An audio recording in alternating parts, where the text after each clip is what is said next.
भारत का ईरान की पुश्त पर खंजर। श्रीलंका के साहिल के करीब ईरानी बहरी जहाज पर आबदोज का हमला। बड़े पैमाने पर जानी नुकसान, 87 लाशें बरामद।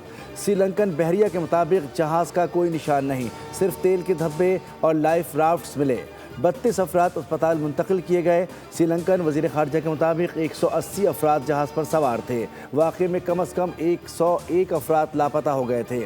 ईरानी बहरी जहाज़ IRIS Veena international fleet review 2026 में शिरकत के लिए भारत की बंदरगाह विशाखापट्टनम गया था।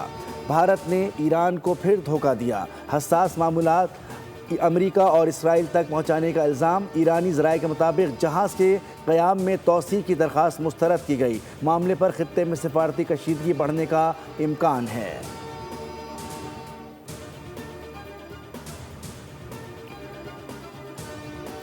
ईरान ने आयतुल्लाह खामनाई की नमाज जनाजा और तदफीन जुमे को होगी। ईरानी सरकारी मीडिया के मुताबिक आयतुल्लाह खामनाई की नमाज जनाजा जुमे को तेहरान में अदा की जाएगी। शुमाल मशरक़ी ईरान में उनके आबाई शहर मशहद में सुपुर्द खाक किया जाएगा।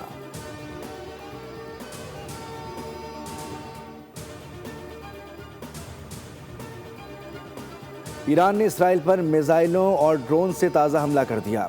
ईरानी पासदारान इनकलाब के इसराइल पर हमलों की 16वीं लहर जारी। अमरीकी फ़ौज को भारी जानी नुकसान पहुँचाने का दावा। बताया कि जंग में 680 अमरीकी फ़ौजी हलाक और ज़ख्मी हो चुके। अमरीकी फ़ौजी मराकज़ और जंगी जहाज़ों पर मिसाइल और ड्रोन हमले किए गए। बहरीन में अमरीकी नेवी के 5 बेड़ों के हेडक्वार्टर्स को मुतादिद बार निशाना बनाया। तिल अबीब, यरूशलेम, रमला, हैफा पर मज़ीद मिसाइल और ड्रोन्स दागे गए।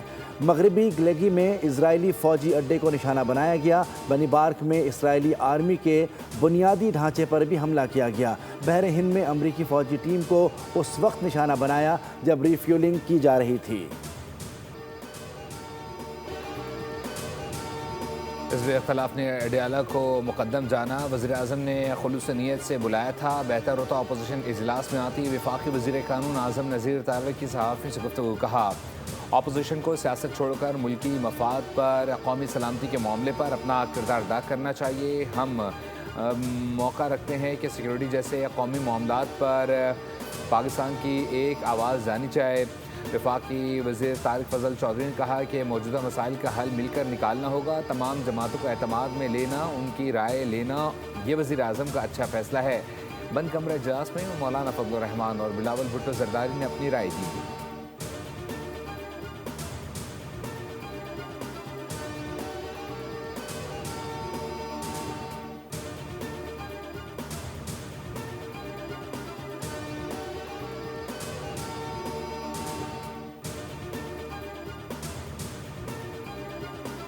आप चाहे आप कहें कि आओ हमारे साथ, तो फिर हम आपके पास आकर के बैठे आपके साथ फ़ोटो सेशन के लिए तो हम नहीं आ सकते। अलबत्ता नेशनल सिक्योरिटी में हमारा मौक़िफ़ बड़ा वाज़ेह है और हमने पार्लियामान में जिक्र भी किया है और करते भी रहे। नेशनल सिक्योरिटी का इशू है, अफ़गानिस्तान का जंग शुरू हुआ है और इस तरह ईरान का जो वाक़या है, तो हम चाह रहे थे कि पार्लियामान में हों, दोनों जॉइंट सेशन हो, उनके साथ ही सारी बातचीत।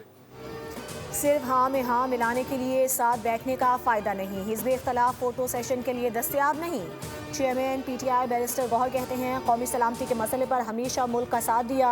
हमारा मुतालिबा था कि पार्लियामेंट के अंदर ब्रीफिंग दी जाती, दोनों ऐवानों के नुमाइंदों को मदऊ किया जाता, इससे इस हाउस की तौक़ीर में इजाफा होता।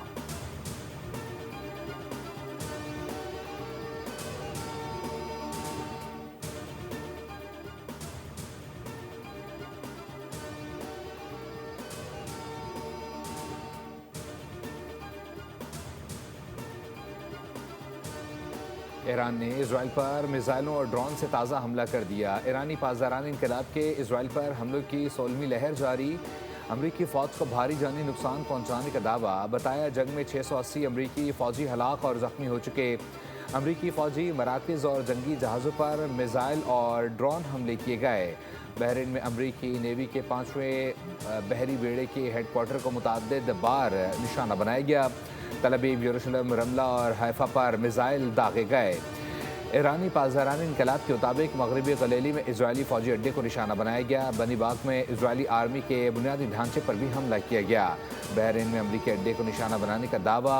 शेख ईसा के इलाके में अमरीकी अड्डे पर मिसाइल और ड्रोन से हमला। बहर हिंद और अमरीकी फौजी टीम को उस वक्त निशाना बनाया गया जब वो रिफ्यूलिंग कर रहे थे।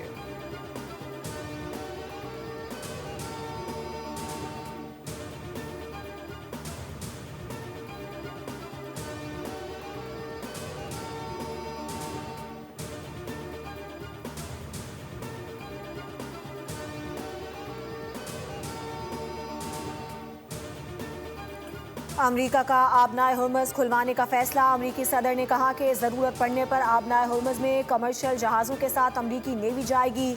जहाज़ों के इंश्योरेंस में अमेरिकी मालियाती इदारा मदद करेगा। ऑयल टैंकर समेत तमाम तिजारती जहाज़ों को इंश्योरेंस और गारंटीज फराहम की जाएंगी। इक़दाम का मकसद खलीज में जारी कशीदगी के दौरान तिजारती सरगर्मियों का तहफ़्फ़ुज़ है।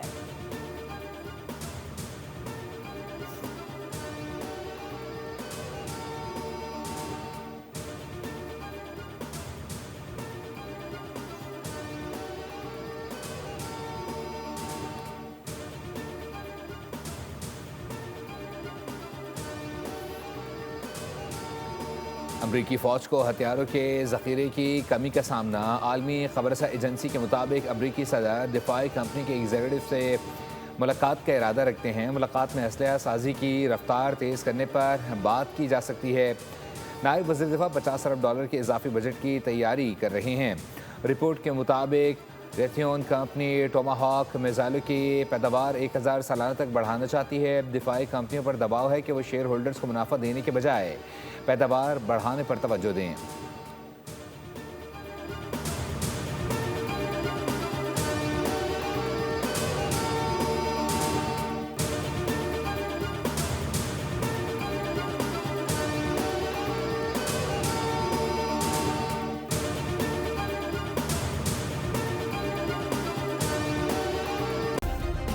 सब्सक्राइब करें और बेल दबाएं ताकि कोई खबर रह न जाए।